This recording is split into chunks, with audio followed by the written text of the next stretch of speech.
The first step is you can conduct informational interviews. I get calls a lot of times from college students that say, I'm thinking about going into sports and entertainment. Can I come down and talk to you for 30 minutes, whatever? And if my calendar is clear, I'm more than happy to sit with you. Talking about how I got where I'm at, what I think is important, what they should be doing, I'll spend the time. Usually good, helpful people in the industry, and whatever industry you're in will do that.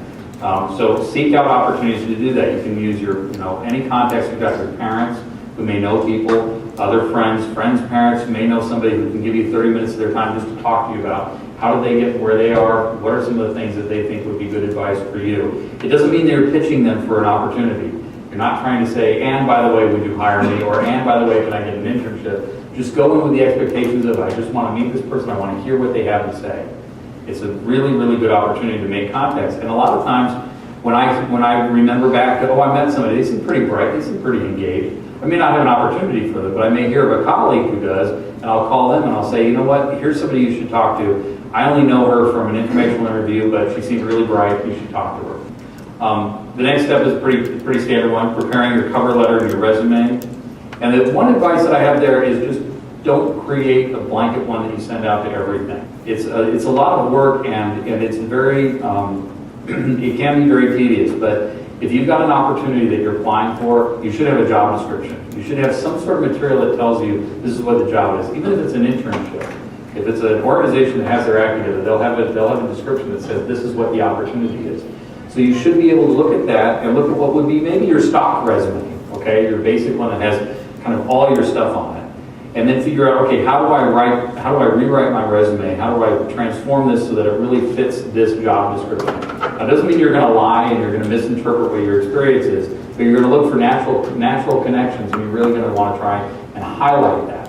And that shows that, especially if you're able to use some of the same terms. If they call one thing planning and you call one thing organizing, use the word planning, because then that will make a connection. I don't think it's disingenuous. I don't think it's unfair. It's using their language and showing how your experience or what your preparation has connects with what their opportunity is. Oftentimes I get resumes that are just boilerplate. They're just the same thing. Somebody's obviously cranked this thing out, Their job objective is, they want to get, I want a fast-paced environment where I can use my skills, and it's so bland, it's so basic, that they could be applying for a tree trimmer, or they could be applying for, CFO position. I don't know. It doesn't help me at all, and I'll set that aside and call through until I find someone who looks like they've written to the job that I'm trying to fill. Cover letters as well, oftentimes really don't get read all the way through. I'll just tell you that as a reality. So keep them brief and make them punchy from a short paragraph format.